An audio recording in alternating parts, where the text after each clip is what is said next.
तो हेलो दोस्तों, कैसे हैं आप सब लोग। दोस्तों, आज के इस वीडियो में मैं आप लोगों के सामने, जैसा कि स्क्रीन पे दिख रहा है, Uttar Pradesh public service commission के जो एडवर्टीजमेंट है अभी कल आई है 24 तारीख को, एडवर्टीजमेंट नंबर 2 2020-21, जिसकी डेट 24/11/2020 है। इसमें डिफरेंट डिपार्टमेंट में, अलग अलग डिपार्टमेंट में वैकेंसीज आई हैं। उसको समझने के लिए हमने ये वीडियो बनाने की कोशिश की है, जो कि हमारे कई सारे दोस्तों ने हमसे ये पूछा, तो हमने ये बेहतर समझा कि इस पर एक वीडियो बना करके आप लोगों के सामने पेश कर दिया जाए, क्योंकि कुछ कन्फ्यूजन भी हैं इस एडवर्टीजमेंट में। तो उस कन्फ्यूजन को हम क्लियर करने की पूरी कोशिश करेंगे। तो दोस्तों, जैसा कि सबसे पहले हम देख रहे हैं कि last date for the deposition of application fee in the bank is 21/12/2020, यानी 21 दिसंबर 2020 तक एप्लीकेशन की फ़ीस आप लोग सबमिट कर सकते हैं। और फॉर्म सबमिशन की जो है वो डेट वो 24 दिसंबर तक है, यानी कुल 1 महीना आप लोगों के पास ये टाइम है।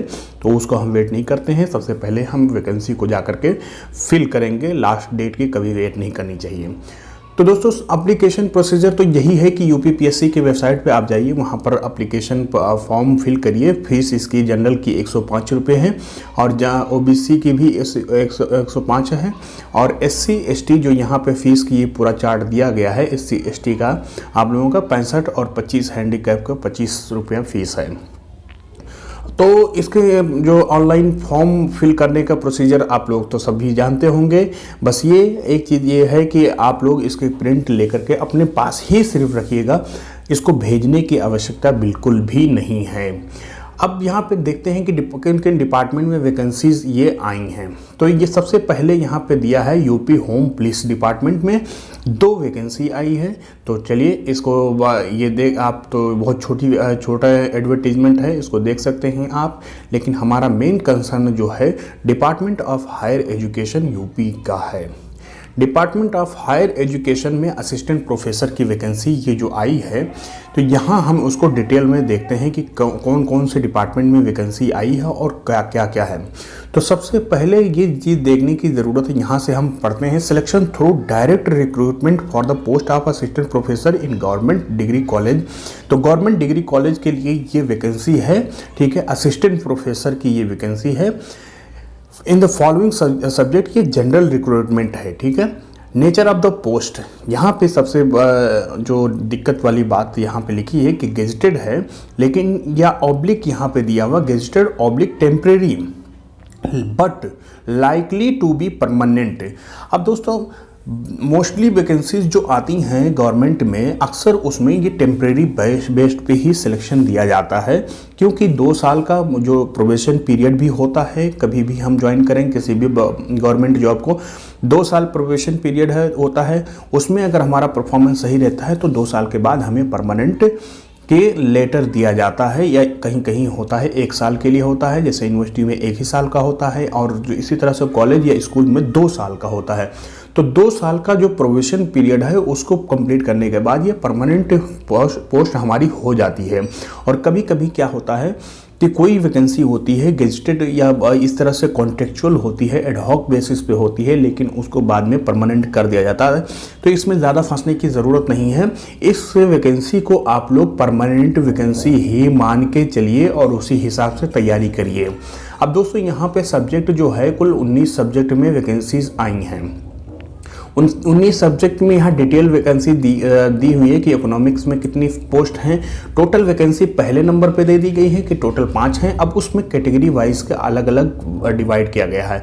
तो economic, history, Urdu, English, mathematics, home science, zoology, philosophy और geography, physics, psychology, chemistry, political science, botany, commerce, education, sociology, Sanskrit और हिंदी की वैकेंसी यहाँ पे है। कुल टोटल जो पूरे सभी डिपार्टमेंट के मिलाकर के 128 वैकेंसी हैं। बहुत कम वैकेंसीज हैं दोस्तों, ये तो कह सकते हैं, लेकिन इस पेंडेमिक सिचुएशन में ये वैकेंसी भी हमारे लिए किसी नेमत से कम नहीं है, इसलिए इसको हम अपने लिए समझ करके उसकी तैयारी करने की कोशिश करेंगे। अब इन सारी वैकेंसीज की जो एसेंशियल क्वालिफिकेशन है, जनरल में आप भी समझ लीजिए कि MA+ जो है नेट, ये आपका सबसे कम मतलब क्वालिफिकेशन यही रिक्वायरमेंट होता है। अब उसमें अलग से है कि 2009 से पहले अगर कोई पीएचडी रजिस्टर्ड हो तो उसके लिए नेट एग्जेम्प्टेड वो रहता है, नेट नहीं होगा। अब ये तो हो गई इसकी एलिजिबिलिटी की दोस्तों बात। अब इसके सिलेक्शन की हम बात करेंगे तो सिलेक्शन प्रोसीजर जो इसका है, अगर ये वैसे भी तो वैसे ये वैकेंसी जो होती है वो टोटल इंटरव्यू बेस पे होती है, लेकिन जब इसके बहुत ज़्यादा फॉर्म भरे जाते हैं, जैसे 2 वैकेंसी उर्दू की है, अब इसके लिए अगर 200 फॉर्म भरे गए या 50 ही फॉर्म भरे गए तो जाहिर सी बात है इंटरव्यू के लिए तो एक वैकेंसी पे एक सीट पे 4 ही लोगों को बुलाया जा सकता है। तो अगर 8 फॉर्म सिर्फ भरे जाते हैं तो सिर्फ डायरेक्ट इंटरव्यू के ज़रिए से सिलेक्शन करवा दिया जाएगा। लेकिन 8 से अगर अबव जाते हैं, 8 से अगर ऊपर जाएंगे फॉर्म तो उसके लिए एक स्क्रीनिंग टेस्ट होगा। स्क्रीनिंग टेस्ट का मतलब ये होता है कि वो शॉर्ट लिस्ट करने के लिए होता है। वो टेस्ट जो होगा उससे कोई मेरिट नहीं बनेगी, आप लोग उसमें मतलब कोई वो नहीं करना होगा कि वो उसके जो मार्क्स होंगे स्क्रीनिंग टेस्ट के वो इंटरव्यू में भी आप लोगों के काउंट होंगे नहीं। आपके जो हाईएस्ट होंगे 150 नंबर का वो जो टेस्ट होगा, जिसमें 30 नंबर जो होगा वो जनरल होगा और 120 नंबर सब्जेक्ट से होगा। तो जनरल में जो होगा रीजनिंग होगा, करंट अफेयर्स होगा, रीजनिंग होगा, ये सारी चीज़ें, इंग्लिश भी हो सकता है, ये सारे क्वेश्चन होंगे। और 120 नंबर जो होगा वो सब्जेक्ट बेसिस पे होगा। तो अब 150 में से जो होगा वो हाईएस्ट जो 8 लोग होंगे, 9 लोग होंगे, उन लोगों को इंटरव्यू के लिए कॉल किया जाएगा और उसके अलावा बाकी लोगों को डिस्क्वालीफाई कर दिया जाएगा। तो स्क्रीनिंग का यही मतलब होता है, इंटरव्यू में जा कर के वहाँ पे ये सिलेक्शन उसी बेस पे दिया जाएगा इंटरव्यू के माध्यम से। तो उम्मीद करता हूं दोस्तों आप लोग इस एडवर्टीजमेंट को अच्छे तरीके से समझ में आ गया होगा। आप लोग अब आगे वैकेंसी इसके पब्लिक वर्क डिपार्टमेंट में, होम्योपैथिक डिपार्टमेंट में और एलोपैथिक डिपार्टमेंट में जो है ये सारी वैकेंसीज़ हैं।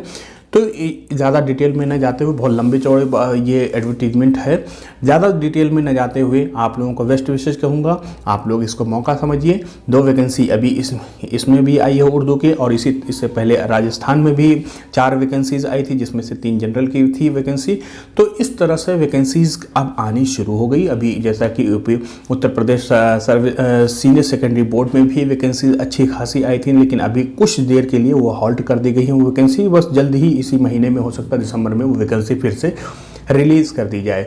तो चलिए दोस्तों, बने रहिए हमारे चैनल के साथ, सब्सक्राइब कर दीजिए चैनल को, और इन्फॉर्मेशन लेने के लिए बेल आइकॉन को भी आप लोग प्रेस कर दीजिए, ताकि हम जब भी वीडियो अपलोड करें तो नोटिफिकेशन मिलती रहे। तैयारी भी हमारे साथ कर सकते हैं, यूपी सीनियर सेकेंडरी बोर्ड की तैयारी हमने शुरू कर दी है।